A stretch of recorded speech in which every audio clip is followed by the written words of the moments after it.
Pressure washing. So tonight I have a special guest on. I'm Jason Guyman with PressureWashHelp.com, and tonight I have a special guest on talking all about soft washing. He has started his business doing soft washing, and I'm going to bring him in here.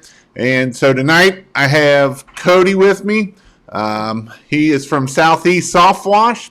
And tell me a little bit about yourself and how you got started. Well, I've been doing this. We'll go all the way back to the beginning. About 1995, I was a kid. My dad was doing soft washing. He worked for Owens Corning about 95, 96. And so we got into soft washing because he was doing that from the Owens factory there in Atlanta. Washing when they would have a warranty claim. And so my dad, he left that place. They actually shut that plant down, and I want to say like 97 or 98. And he began soft washing roofs somewhere around 95, 96. Did it in a bigger way in the 97, 98, 99, just between jobs, and he always kept a career. And so I was 10, 11, 12 years old, and I would go out with him, and we would do roof cleanings. And so I was always really fascinated by the process. And of course you get the dramatic before and after. And as a little kid, being able to see we got here and this house looked this way, and we're leaving a few hours later and it looks this way. And so fast forward into high school, when I got my first vehicle, was a pickup truck. Everybody in Alabama gets a pickup truck. That's, I think, a law. I'm not sure. Could be a law. I don't know. And so instead of mowing lawn, I was doing roof cleaning. We focused on roof cleaning the most until I got a little bit bigger in my business and had more time, because I always did it just on my days off. And so if you're gonna do it on your days off, it makes sense to do the thing that makes you the most money. So we were doing roof cleanings exclusively, and then we branched into the house washing, and then the driveways and side pressure washing and all that kind of stuff. So Southeast was born 3 years ago. This is our third year, and I was working at Walmart Logistics as a safety manager, and I just got fed up with the corporate stuff. I had a really good job, but I just decided to take my little bonus that we would get in the springtime. Let's see, in 2000 and whatever, this is 2020, so that would have been 2018, I guess. And we left, bought a little bit of equipment, threw it on the back of my Tundra, and I guess the rest is history, so to speak. Gotcha. So tell me, what was the one thing that was kind of hard starting out that, a lot of these young guys and new guys think that they don't really think it, but, what was one struggle that you ended up having there? Well, I was lucky on the technical side because I knew how to do everything from a decade's worth of doing it. I didn't need to know anything on the technical stuff, but I knew crap about marketing. My marketing consisted of Vistaprint flyers, and that was it, door to door. So no Facebook page. I had all these before and afters that I had taken over the years on ancient iPhones. Had them spread all over the different places. So the marketing and that stuff was the hardest piece. It's not that bad when you're in the spring, but when you get to the end of the summer, trying to make sure you've got jobs lined up and not really knowing a lot about that side of the business. Yeah, marketing, I always say that's the hardest part of the business. I can teach anybody to pressure wash. It's the marketing part is the hard part. Yeah, my 12-year-old boys, they can pressure wash. They can also crank an engine with a low voltage battery.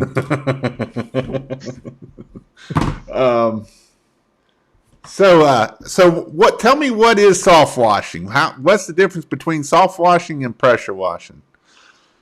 So, and I know you already know this, but just for the sake of the audience, but soft washing is chemical cleaning. So we're cleaning with specific chemicals.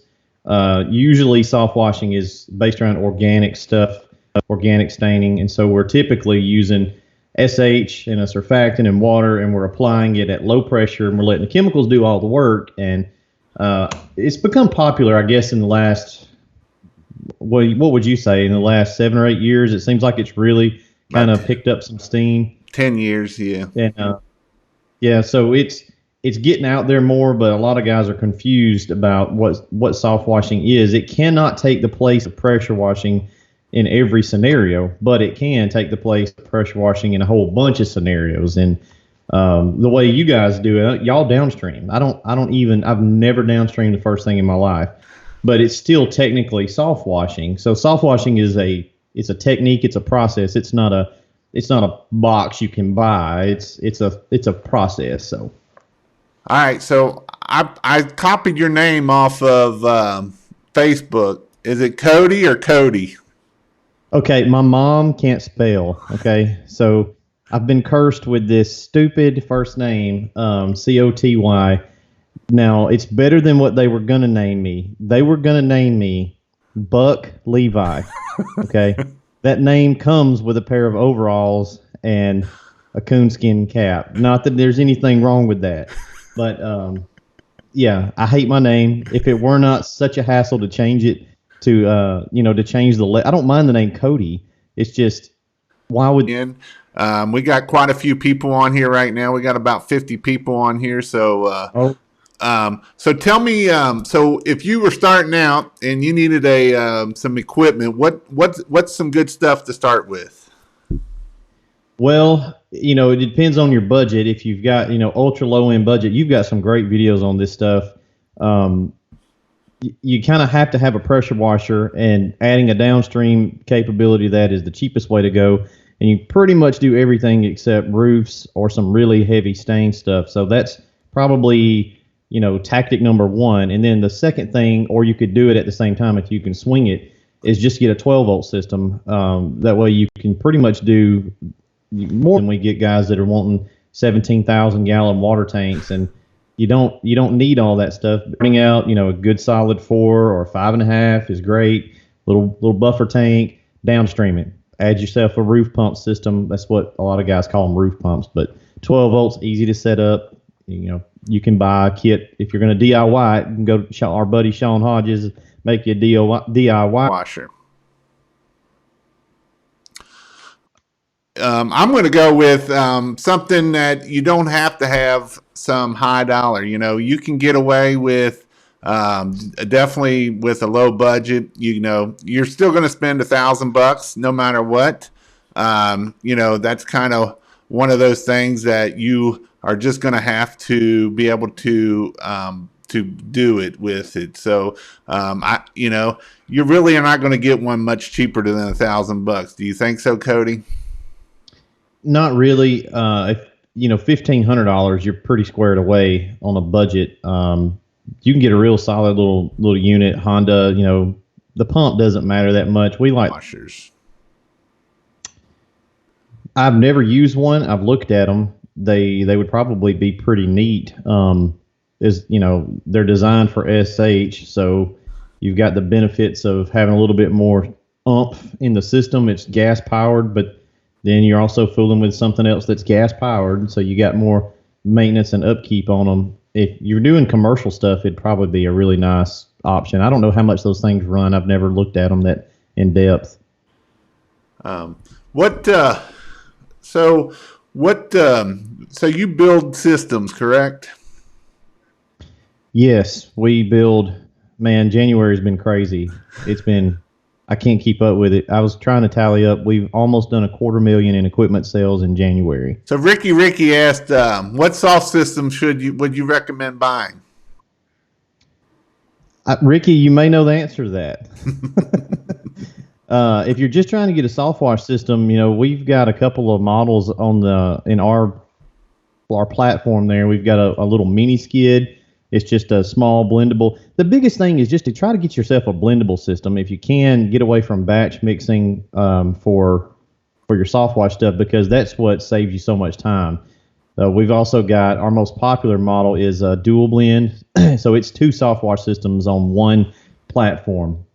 And the reason we offer that is because you might be running a crew, or you just want to leave one there for redundancy's sake. So if you have an issue, you can fire your other system up and keep going. Or, if you've got 2 or 3 guys in a truck, you can be doing a roof and house the same skid at the same time. They're totally independent. They just pull from the same tanks. But that skid system's right around $7,000. No pressure washer, but 2 soft wash systems. There's a lot of options out there, man. There's several good dudes out there that build systems like that. When's some Southern Draw coming available? What's up, Blake? We're working on something for him right now. It will be probably next week. We finally got some progress made on that stuff. I should not have posted that video last year because it was, I thought we were close, and we were not close at all on development.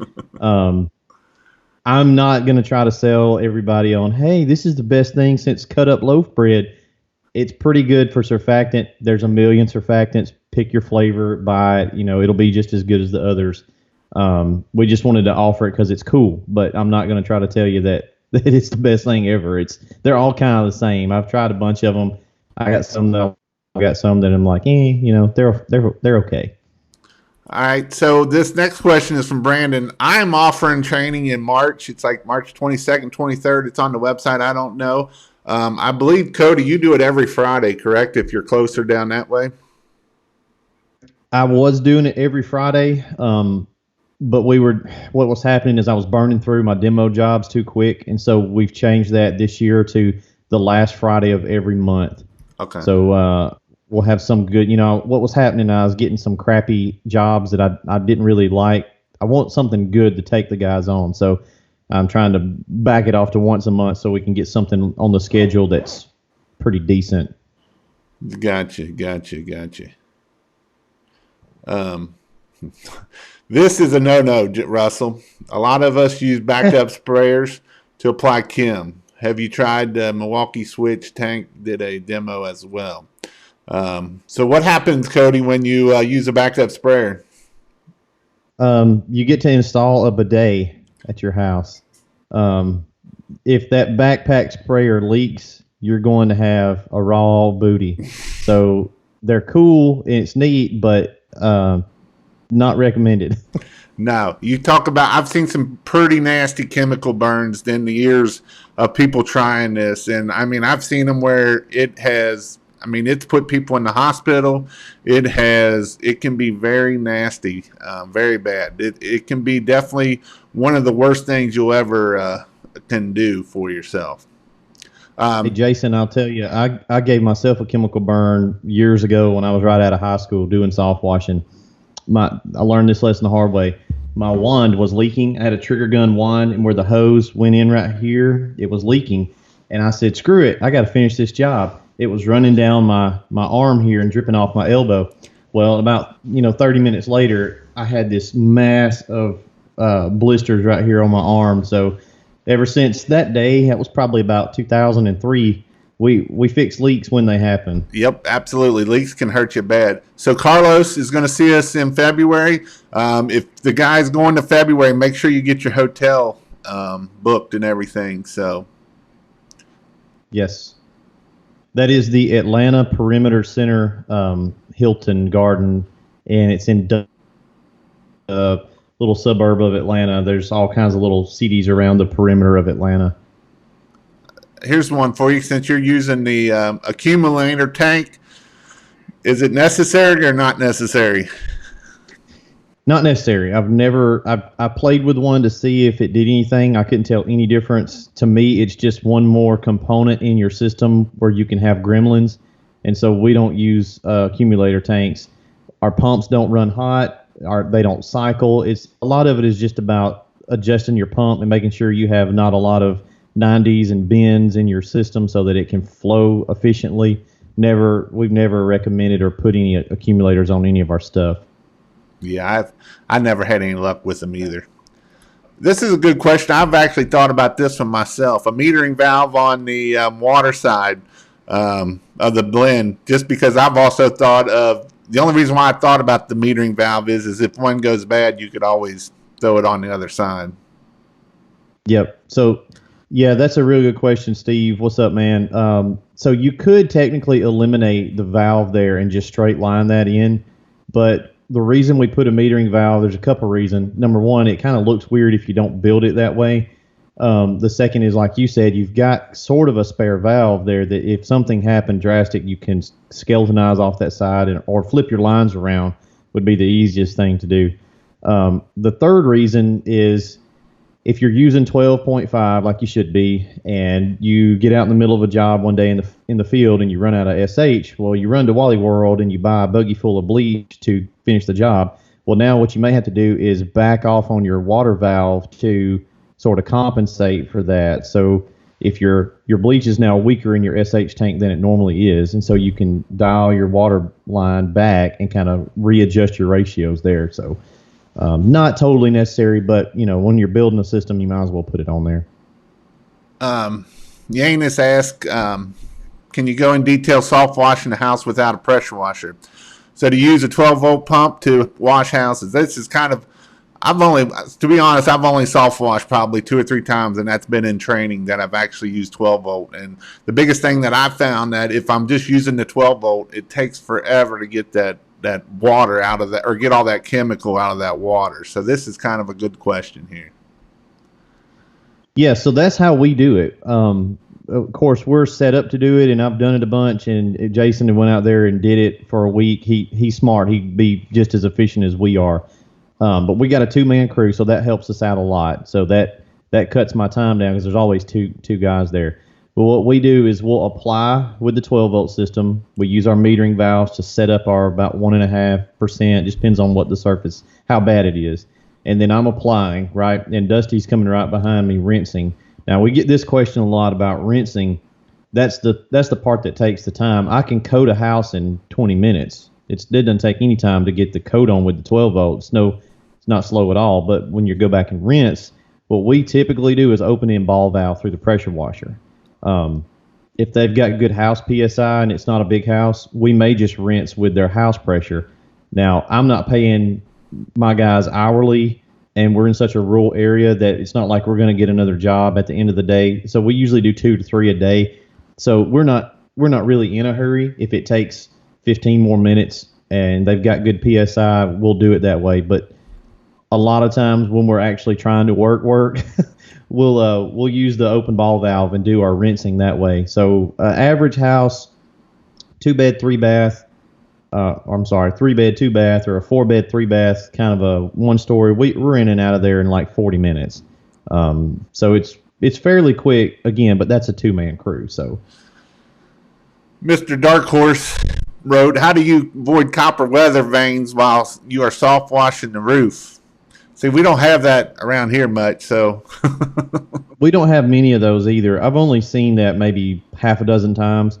Usually it's okay. Keep it wet. You don't want to let Kim dry on there. If it's really hot, pre-wet it and get it cooled back down. Usually it doesn't really affect it, and then rinse that section off. So, and this kind of goes even with copper gutters too. I've only done a couple of those too, but copper gutters I always worry about also. Yeah, we did some copper gutters, roof cleaning that had copper gutters down in Auburn, and it freaked me out. I didn't know what was going to happen, but we just were delicate with it. We rinsed it out really good, and it was fine. It didn't do anything to it. I got you. Let's see. We got all kind of people on here. We got about 70 people, 67. MTH, late to the party. I know I think he watches you a lot. Yeah, he'd be commenting. Yep. I'm looking to build my first pressure washing rig. How many GPM do I need for an overall rig? This will be for houses, concrete, and brick. If you can get a 5.5, that's a great place to start. Little belt drive 5.5. That's what I would do. We use a 4 just because I've got it on the truck, and I'm not going to replace it until it dies. I've never changed the oil in it, so it's probably about to die. But that 4, 5.5 is plenty, man. You step up to that 8 when you can. You don't need it unless you're going to go do a whole bunch of flat work. If you've got the money, great, but you don't have to have it. Let's see. Oh, here's the one. You switched to the high dollar valves. Can you explain why you switched? Because the mother valves were junk. Yeah, those. We probably sold 150 manifolds on the website last year. And then every piece of equipment we sold had 2 manifolds on there. And then we've been running one too. And out of all those manifolds, I think we had half a dozen or so, maybe 8 that developed leaks. And it ain't a big deal. I still don't think those valves are just total garbage, but we would get a box of them in. We were ordering them by, 50. And you could tell some of them would be different quality plastic. And we would build the manifold, plumb everything up, run, PS through it, and it would start seeping through the housing. Not even being super careful to not over tightening and cause it to crack. And we'd have to pitch it. Well, at $30, it starts adding up, especially if we're building a system to somebody halfway across the country. They get out on the job site and it starts leaking. I don't like that because I want good quality stuff leaving my shop. So it was just right at that fine line of it's going to wind up being too much hassle for us in the manufacturing and shipping stuff out. So we just scrapped them, man. They finally pissed me off to the point where I said, you know what, screw these Pentair valves. Now, listen, guys, if you're out there and you've got the manifolds with the Pentair valves, don't trash them. They're fine. Just run them. But from my perspective, sending out a couple hundred of them a year, it was going to wind up costing me money. Look there, that's a GF 523. And these valves are way better than built the way they are. Way better than them other valves. Yep. Those GF valves, they're more robust. They turn more accurately, so you can turn them slowly, and it's just a more accurate valve. I actually noticed that these valves, you can't, even if you open them all the way, you can't see through them. Yeah, they're cut on the inside. So I've had this question before. Why can't you just use a regular ball valve to build these? Can you tell me why, Jason? You probably know this. Well, there's a couple reasons. One, you're never going to know where that same spot is going to be to open and that stuff too. Another reason is probably just because this is more of a metering valve. It's actually got the little notches up on the top there to tell you that you can just do a little bit at a time versus a little bit here on your valves there. And a lot of your other valves with SH ain't going to last worth of crap. Yeah, if you Google it, you can find it. But if you graph how liquid flows through a valve, and you do it with a ball valve, and you put it on a graph, what you'll see is a regular ball valve is closed, open. A metering valve is gradient, the XY axis. It's a smooth line because if you cross section one, you'll tell they look a lot different. Yeah, see, that's way above my head. So. I saw that a while back, and I thought it made me feel smart. Here's a good one for you, Coty. Can I use Tide for surfactant for Steven? You can. You can use a lot of stuff. So surfactant is not magic juju, okay? It is an ingredient. It's an additive, and it's doing a couple things for us. Surfactant is a surface acting agent. So I need surfactant to do 4 things. I'd like it to have a good cover scent, if possible. Helps, with the homeowner's experience, especially if they're outside doing what I call the buzzard. They're flying around watching you. I'll bump my surfactant up to get more cover scent. On a hot day, surfactant keeps our mixture wet longer, keeps it from drying out. So if you spray a roof or a driveway and you're trying to pre-treat a driveway and it's hot, it'll flash dry. Surfactant keeps it wet longer. The number 3 thing it does is it increases dwell time. So when we spray up, it's a lot more viscous than SH and water, and so it keeps that mix from running down so quickly.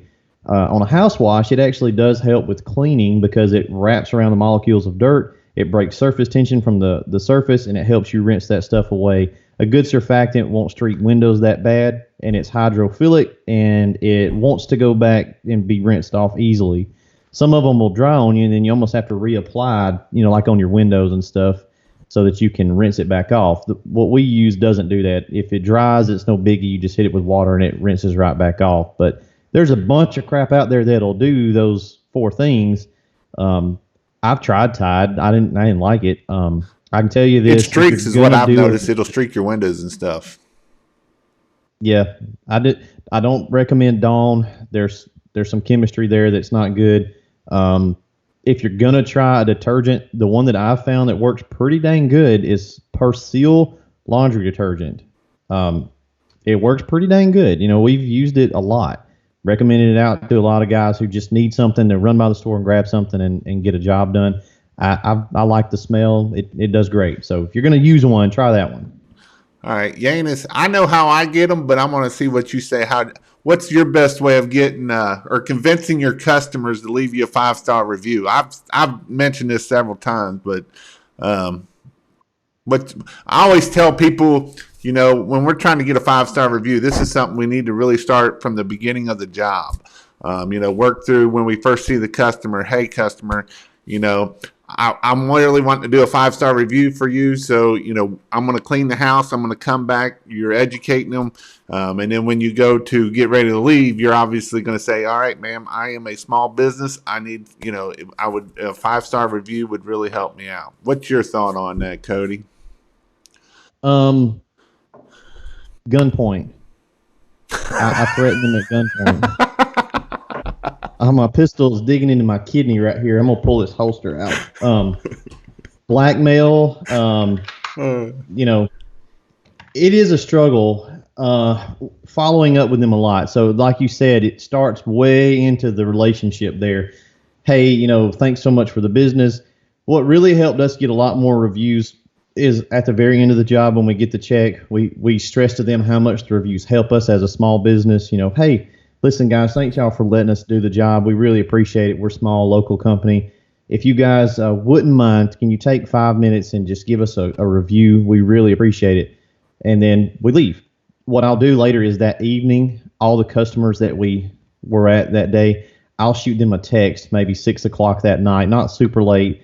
They've ate supper, they're watching Fox News or whatever, and then, hey, this is Coty again. Thanks for letting us do the job. Here's a link to our Facebook page or our Google page. If you wouldn't mind that review, we really would appreciate it. Thanks again. Let us know if you need anything in the future. That got me a lot more because they honestly mean to. They just forget. And so if you give them a little reminder, helps. Make it simple, make it easy, make it where all they got to do is click go to it. And we always emailed 3 times within that following week trying to get that 5-star review. That really is how you get them the best way. Yeah. Lots of follow-up. So this is actually a good question. The 5 versus 7, does it matter? Nope, don't matter. We used the 7s for a while, and we use only the 5.5s now. So the reason we do that is the 7-gallon-a-minute pumps are fine. They're number one is they're more expensive. They're a lot more expensive. Number 2, they pull a lot more amps, so they're a little bit harsher on your wiring and switches and stuff like that. I can't tell much difference between the two on distance, which is really what I'm concerned about. And so we just started using the 5.5s, and it's 90% the same pump, which is fine for me. I don't want a ton of volume when I'm soft washing, especially a roof, because I kind of want a precision application. So the more GPM you're running, you got to also, if you're running a 7, you got to step up your hose size to 5/8 because a 7 doesn't like to flow through 1/2-inch line.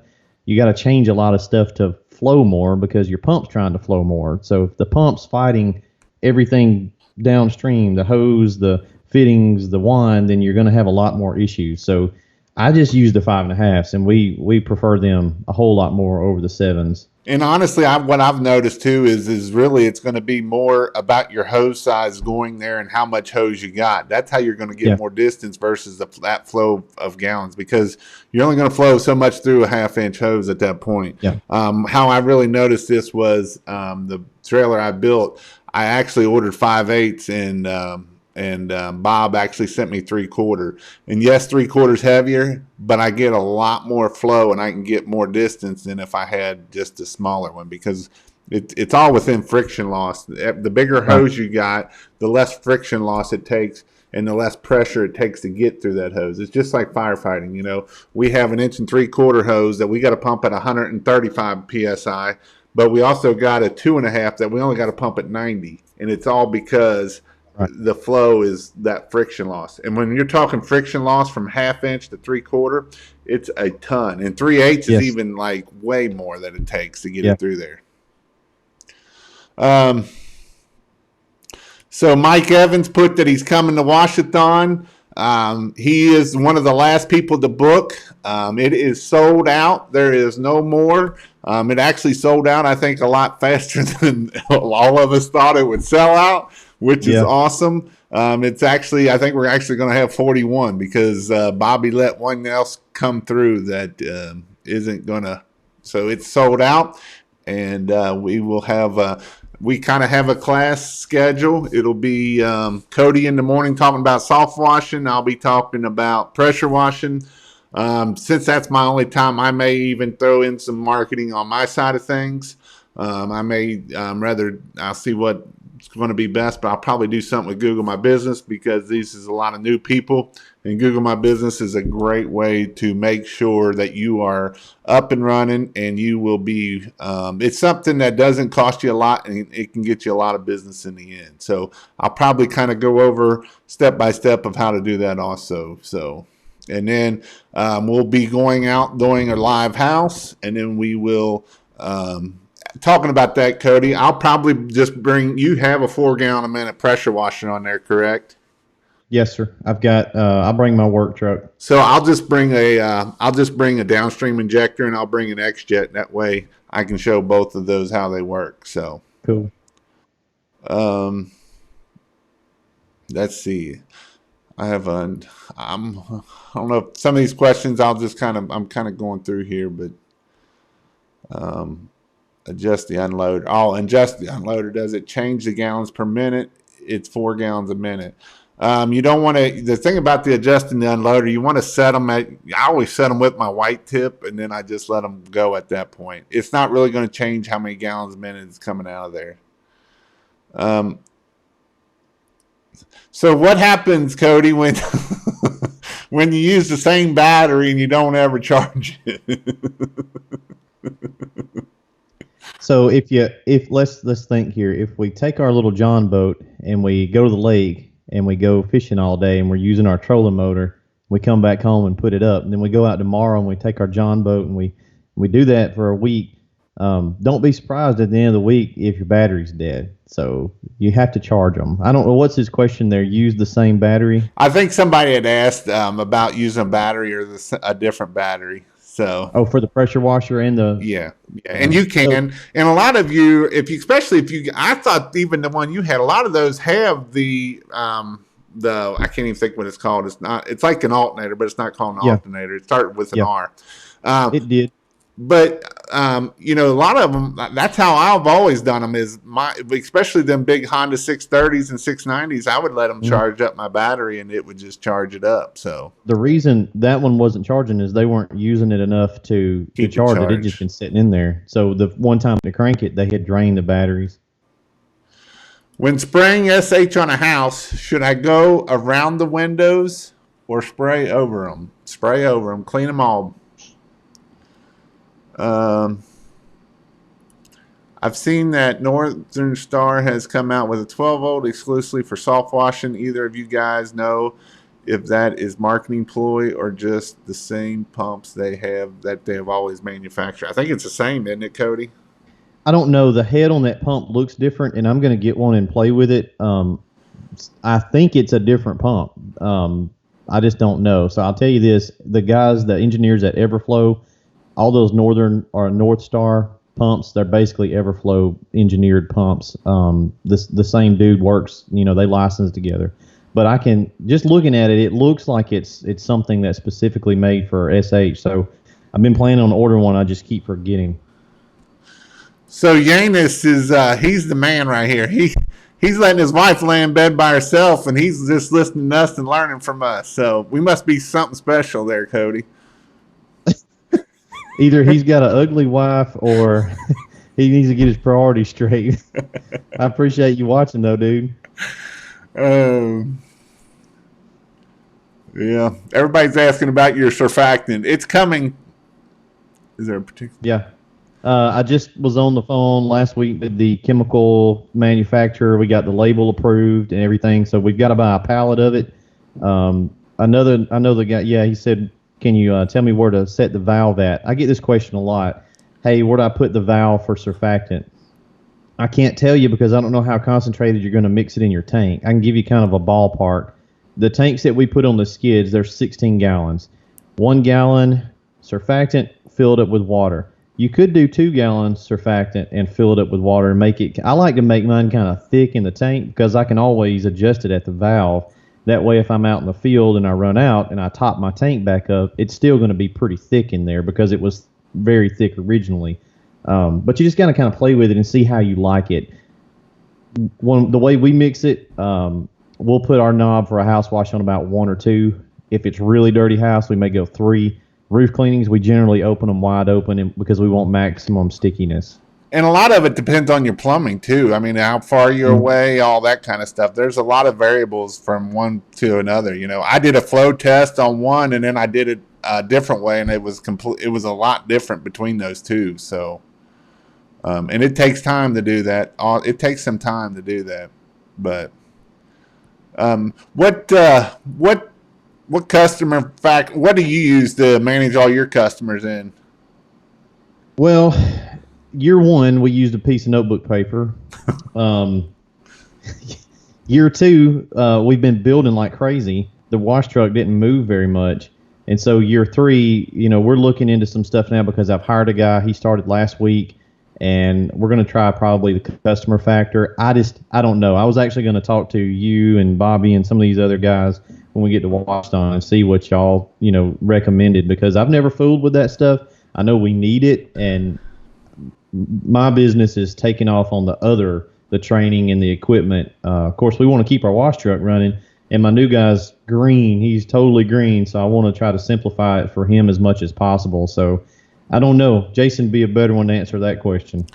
Yeah, I mean, I love ResponsiBid, and we used ResponsiBid in Google Calendar a long time until we got employees. When you get employees, that's when your customer CRM really comes into effect, making sure you know where people are going in that.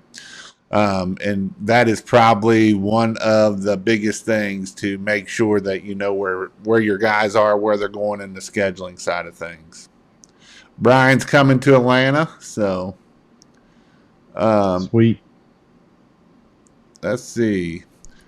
Do you think I'm crazy using silicone at the end like a wax? Probably so.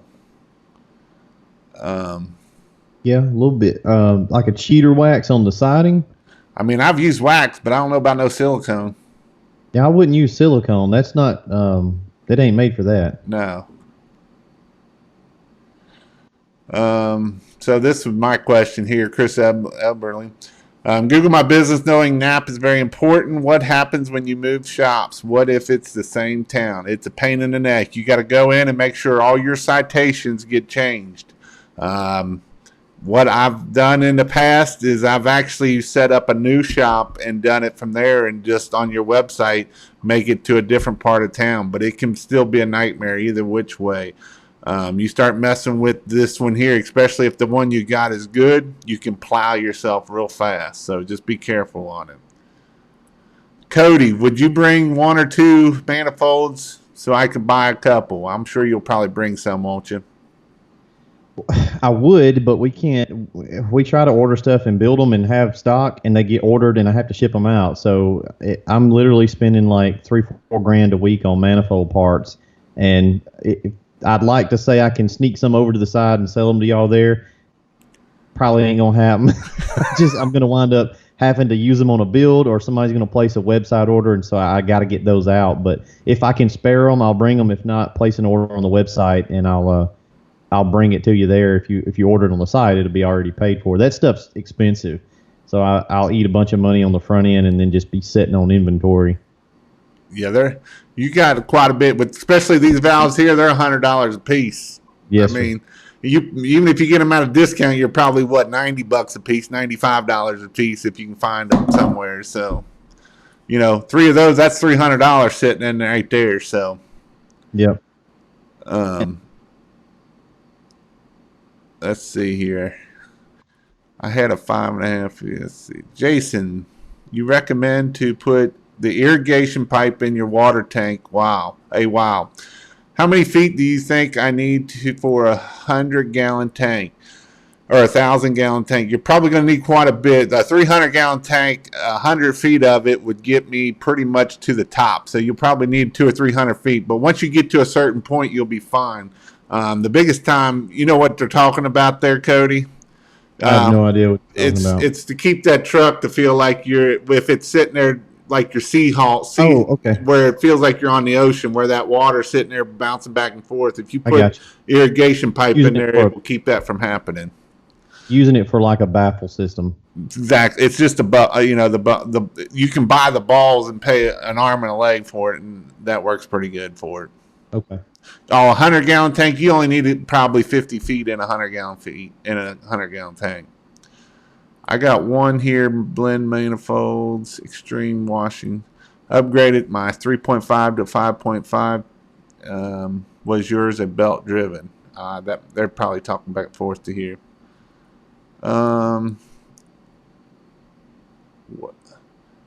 What belt driven pressure washers are good for beginners? I'm not brand loyal at all. I don't know if you are, but not really. A lot of it depends on, if you got a supplier that's close to you, that way you're not paying for a lot of shipping is a good thing. You can go high dollar with Londa or the Cadillac of them, but a lot of it comes down to who's your best supplier. Right. Shipping one of those things is what eats you up, especially if you're pretty far. I like Russ Johnson. I know you use him. We just spent like $8,000 with him the other day in hose reels. But Lori down at Pressure Washer Products, they've got a lot of good stuff too. But really, they're all going to be about the same. I just like Honda engines. I do like Honda if I can get a Honda motor. But the others, just whatever you can find. How far are you away from Lori down there? Probably 6 or 7 hours. Oh, okay. So if you had to, you could go pick up a lot of stuff if you needed to.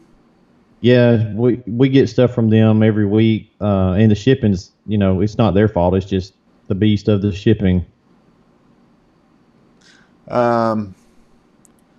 I remember correctly, having a low GPM pressure washer will help you more for downstreaming. Right? Wrong. You want higher GPM. You don't want low GPM. You want low pressure. It's not about the pressure. It's all about the GPM. So you want at least a 4 gallon a minute, and then you can go up from there. Because it's all about the rinsing side of it more than anything. It's just like soft washing.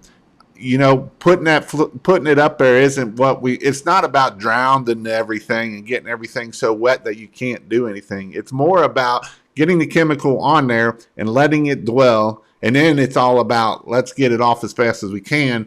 And that's where the gallons per minute will rinse that stuff off real fast. And that goes for whether you're pressure washing, if you're using a 12-volt system, everything like that. It doesn't really matter.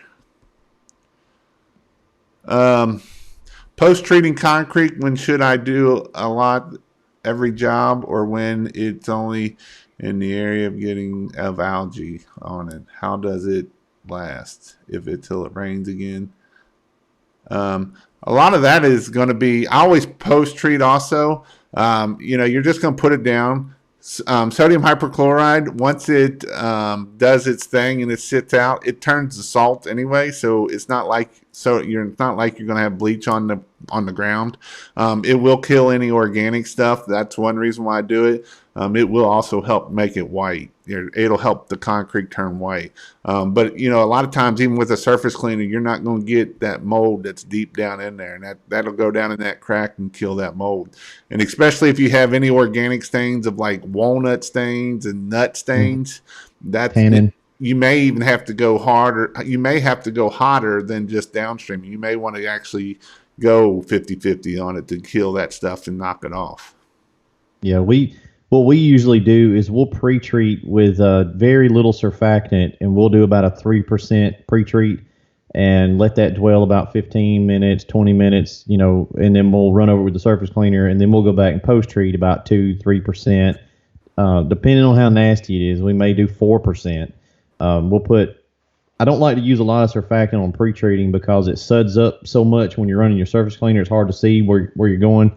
But it does help a lot. And like Jason just said, you don't really have to worry about it, it doesn't stay bleached very long. But I don't like them to let their kids out, run in the driveway and stuff. I try to stay inside for a little while. But if you're not pre-treating and post-treating, you just have to do it on a case-by-case basis. It just depends on how nasty the concrete is.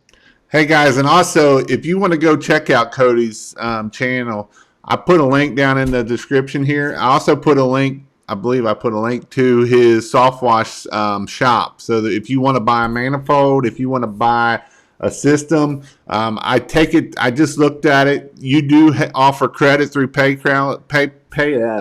Is that correct? Yeah, PayPal is our processor. So if you go through there, you don't have to have a PayPal account. You can just use a regular credit or debit card. But for the systems, we do have financing through Aztec. So Aztec Financial, they'll hook you up. And if you need that, just email me and we'll get you in touch with those guys. So that is something that you definitely want to check out. I got all the links down in the description. I think I put them out even though my computer went foobar before this started. So that is some things that you definitely want to check out. Go check him out. Go give him some business. We got a lot of people on here. We got almost 90 people on here. So we'll go here a little bit longer. I don't want to keep you too long, but we'll go another 5, as long as you're 10, 15 minutes, and then we'll go there. How do you deal with homes that are very close together when soft washing to prevent spraying from the next door from cleaning the next door's house? That sounds like an opportunity for an upsell. Honestly, the best way I've done it is you got to play the wind, and you got to play the wind and just make sure you don't kill nothing on their house. So yeah, try to be you make it pre-wet it. If that person's not, just wet that surface. So any overspray that gets on it, it will be a wet surface, and that might help from cleaning it. But you can't control the wind. It's hard to do, man, when you're in those little tight neighborhoods. So I know a question for you, Coty. Have you ever cleaned a house that you wasn't supposed to clean? No, but I almost did a driveway.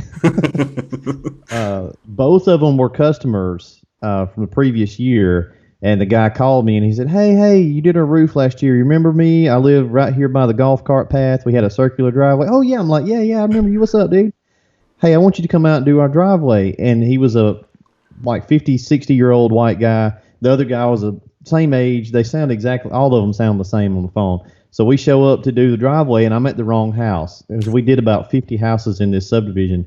We roll all out and ring the doorbell. Nobody comes to the door, so I just go ahead and get started. And the lady pulls up about 10 minutes later and is like, Hey, what's going on? I said, Oh, we're doing the driveway. She's like, Well, I know you, don't I? I said, Yeah, we did the roof last year. She's like, You're not supposed to be doing our driveway. I was like, What? Well, hold on a minute. What address? And so, yeah, I was a street off, but fortunately they were, we actually wound up doing both driveways, so it didn't matter. I've done it too. It sucks. Yard signs. What's the best company price value? Go to pressurewashhelp.com/get signs. It's UT's marketing. If you buy signs from there, you'll buy me a cup of coffee. It is an affiliate link.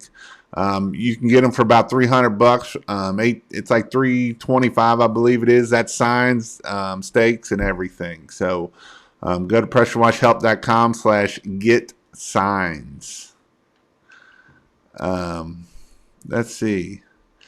So John W. is checking in with this and be there for Washathon. Let me know if you all are going to be a Washathon. Give me a thumbs up, and I'll see how many thumbs up I can get going here. So. Coty, where are you ordering the valves from? Chatter on Amazon is not good. Here's the deal about that. I bought this one just on Amazon because I seen that one, and I also got an Amazon affiliate that I was going to put it on there. But this one here is the one that they were saying it wasn't what they ordered, and it is what it is ordered. It had a 1-star review on it, and it only had a 1-star review on it. But that is how I bought this one just for a test one because I wanted to make sure it was before I started pushing it even more. But that's where I did it through Amazon, but you can get it through other places too. So yeah, there's half a dozen places to get them. We get them from Amazon. I'm trying to think. U.S. Plastics. I don't know if Zorro carries them or not. I don't know. There's a bunch. I don't remember. Dusty does a lot of the inventory ordering. So I don't know. I had to ask him. I like buying from Amazon because that's where I buy everything else at. So Yeah, as much as possible. It's just easy. yep. And then the next day shipping or two, and whoop whoop. We made it. Got to bring some goodies like beef jerky and beansies. Oh, Carlos is gonna be up there.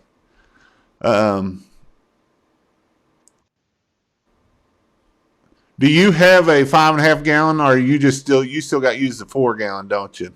Yeah, we're using a Honda 390 13 horse and the Cat 4 gallon. I could put one on there tomorrow. I'm just going to run that one because it's already mounted in the truck until it gives up the ghost, and then we'll probably go to a 5.5 belt. Yep. What type of payment methods do you guys accept? I've had several customers ask me if I have Vimeo or if they accept credit card. By the way, the wife is hot. Good deal, dude. I used everything. Vimeo is kind of new for me. So by our business, we didn't use Vimeo, but that's kind of a newer thing. In fact, I still am in the old age of not having it on my phone. My wife has it on her phone.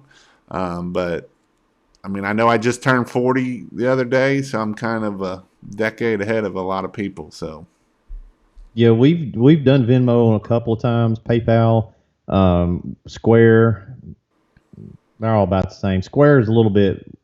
I think the fees are a little better on Square. I like PayPal. Square. I don't like PayPal because they have a tendency of holding your money for 30 days. They'll just be like, "Oh, you're over $2,000. We're going to hold it for 30 days." So they did that to us last year. We had just started building. We built like half a dozen skids. Dude ordered a skid through the website, and that goes through PayPal. And so it was like $7,000. Well, PayPal parked that money and wouldn't let me have it. And that was the first time they had done that. And we've done hundreds of thousands of dollars with PayPal. And I called them and I said, hey, we can't build this thing without the funds because we don't, that's what we do is we take the full payment, we build it. That's how it works. Well, there's nothing we can do, sir. I'm sorry. I said, okay, well, just give me your address and we'll be there tomorrow and we'll just beat somebody down. But they were even giving me a hard time about refunding the dude and letting him just cut me a check. They didn't want to do either one. All right. Finally, they fixed it, and since then they haven't gave us any trouble. But we're kind of migrating over to Square because, it was really not a good experience with PayPal on that.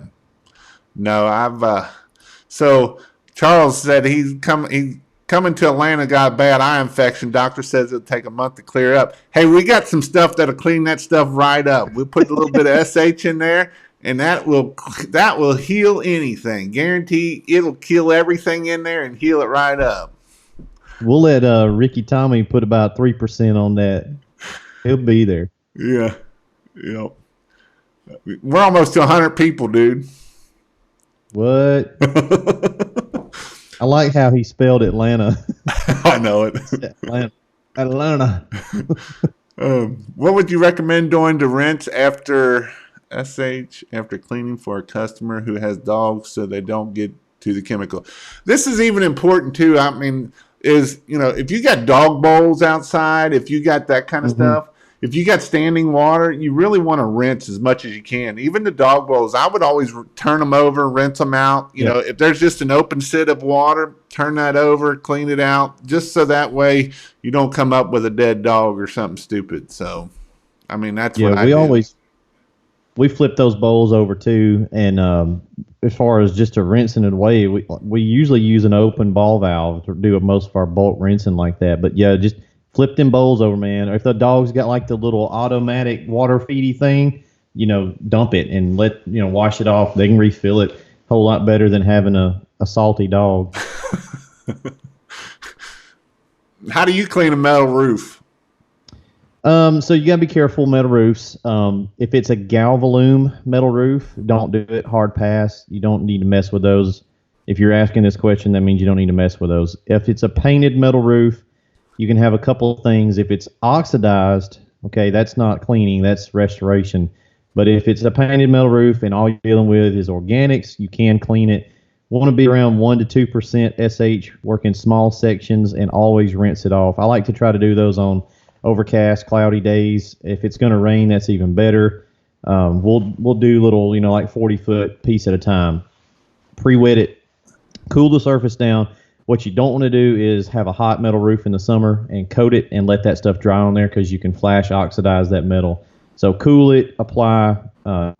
You'll know when it's doing its thing, and then rinse it all back off. Then work your way around the house. And you don't need much surfactant either.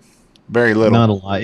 It's going to run anyway on a metal roof, so you're just kind of pissing in the wind if you use a bunch of surfactant. We still use some, but not as thick as an asphalt shingle roof. Yes, you can use any type of hose, John. Any type of hose for your bypass hose. Do you put many bypass hoses on your systems, or you just let them do the pressure washer? We could put them on there. We put them on all of the enclosed trailers. It's literally like a 10-minute add-on. Put a bulkhead on a tank and run you a piece of hose over there. We probably are going to start putting them on there, just because I'm pretty disciplined about not running my pressure washer, without even squeezing the trigger or cutting it off. But right. Some guys ain't. So, yeah. So what do you do about the splash up on a customer's car? You don't have to worry about it during a rain after post-treat. Only time you have to worry about splash up on a customer's car is when you're actually doing the job. Yeah, they need to move the cars. If it's raining, the rainwater is going to dilute it anyway and wash it away. So no biggie if they pull in the driveway. Guys, that SH breaks down so quickly when you spray it. If I'm concerned at all, I'll throw a bunch of water on the driveway before we leave with the ball valve and just flood it out and rinse it off. What about safety? There's a lot to safety. You can spend a day talking about safety. I'm a former safety and compliance manager, and so I'm a safety guy, but you got to use common sense too. Number one thing about safety in this industry, there's a couple of key areas. Okay, there's fall protection, there's SDS. Those are kind of the two biggies. Don't cross-contaminate chemicals. Okay, don't be so cheap that you won't go buy a dedicated pump-up sprayer for each of your specialty chems. We recommend F9 because their stuff is pretty, user-friendly, but don't cross-contaminate stuff. You fooling around with muriatic and stuff like that, you gotta really understand what you're doing. Now, there's a big difference in safety and compliance. I don't think anybody can really be 100% OSHA compliant, but just as far as the safety stuff, make sure you understand chemical safety. SH ain't like lava. It's not like nuclear, but you just want to be careful with it. Respirators, 3M makes one you can get on Amazon. It's got a pink filter. It'll say organic vapor filter. That's a good one. You can get a full face mask. You can look like Darth Vader. You can wear the full cosmonaut suit. Is all that needed? Not really. I do like to wear a respirator, especially in the summer when we're doing roof cleaning. If you're up elevated with the roof, you're spraying it and it's becoming a gas, you're breathing that in. You're always sort of breathing it in, but you're really, really catching a lot of straight gas fumes in the summertime. So we do keep the respirators.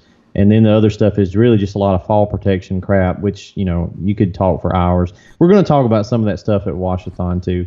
Just don't put SH and acid together. It's not a pretty mix. Hey, don't put SH and Roundup together. In what Roundup? Roundup. That's a no-no. That's a no-go too? My father-in-law this was 15 years ago. He said he's got a shop over here. It's actually on the same road my shop's on now. And he owns a trucking company. He's got like 10 or 12 flatbed trucks, and he's got a fenced-in yard, and it had kudzu. Do y'all have kudzu up there, Jason? Do what now? Do y'all have kudzu up there where you live? Yeah. We got it bad down here, and he wanted me to spray his fence to kill that kudzu. I'm like, dude, I got you, dog. I got you. So I got my little sprayer, and I got a 100-gallon batch mix tank. I was like, I'm going to rinse my little tank out. I'm going to go down here at the farm supply store, and I got some. They don't make it anymore. It was called Crossbow. It's basically straight 2,4-D concentrate. And I poured that in my little S8, my rinsed out tank, and my kid brother was with me, and we were going to spray this fence down. And, dude, I was fiddle farting around over there, and I turned around and looked, and my 100-gallon tank was boiling smoke coming out of the top of the tank. I was like, holy freaking crap. So I go over there to stick the hose and start diluting it, because dilution is what you always do in a chemical reaction. Put water on it. Well, most of the time. And so I got within 10 feet, and it sucked every breath I had ever breathed in my entire life out of my body. Like, I could feel air leaving my bones. And I was like, ugh. So I don't know what it did, but now people will be like, can you spray my kudzu? No, we don't do that. We don't cross-contaminate. No, that's bad. So what tip size? I believe it's the 040, correct? Like 1504 or 040, not because 50 is for bigger than that, correct? Is he talking about for pressure washer tip? I'm thinking so. That's right. Yeah, because on our surface cleaner, your two tips are going to be. Them are 25020s, though, I think, or 2525s, I believe, on the surface cleaner. That's right. Yep. Customer had a low spot after cleaned algae stain spot. It has been a few callbacks. How do you manage low spots? Get a sludge sucker is a good thing to do. You can do it. Get a squeegee or a broom, something like that. Try to low spots, if you know you got a low spot, try to clean that first and then try to rinse over top of it is what I always try to do. So are you talking about, I'm guessing he's talking about flat work and... That's what I'm guessing. Yeah, customer had a bad low spot. Yeah. Well, that's what you're saying is all you can do, but they got to understand you can't re-landscape their yard and control drainage. No. This is a relationship, me and the customer. And even if you had algae there, you can still bleach the crap out of it, and that'll kill that algae too. So, would you have to let the next door, there's overspray? I wouldn't. Just my person. Unless it was bad. Unless you were spraying a roof and you sprayed some strong SH over there and it messed up something, you better go tell them. If, it's a good opportunity to try to sell them on a house wash, if it's a house wash overspray. So how do you estimate driveways, Coty? Well, we either have really short driveways or 2 mile long driveways. So we're usually kind of ballparking driveways as we're doing them if they're in subdivisions. If it's a 2-car driveway, a subdivision style short driveway, we're in that $200, $225. We live in a very, very low income area here, so we're not getting a lot of money for driveway cleanings, but I don't do square foot pricing on residential. We only do that on like commercial stuff. So it's just, it depends. If I'm there and I'm doing a house wash, they get a better deal. If I'm doing a combo package, I may do that $250 driveway for $200. I may knock $50 off to go ahead and do it while I'm there. All right, guys. So I think we're going to get off here. We've been at it for a little over an hour. We're at 90 people still, but again, if you want to have a system built, go check out Southeast Softwash. He's got, I believe it's Southeast Softwash /shop. He also loves when people calls him. So if you want to call 1-800-CODY, he loves it when people calls him. So now he knows why I don't put my phone number out there. I'm going to change my number this year. So, but again, he will help you out. He will walk you through everything. He will definitely get you going. You can, again, down in the description, you can check out his YouTube channel. He puts out stuff about a couple times a week also, showing different builds and stuff like that. There's some pretty cool builds that he's done. Go ahead and check them out, and go ahead and make sure that you like his channel also. Subscribe to his channel. If you haven't subscribed to my channel, subscribe. Also, I got a giveaway going out right now. If you go to pressurewashhelp.com/giveaway, I've only had 10 people sign up so far. It's a t-shirt, so check that out. But again, thanks, Coty, for coming on and let me do here. I'll hit the finish button and I'll talk to you right after that. So cool, man. Thanks for having me on. I appreciate it.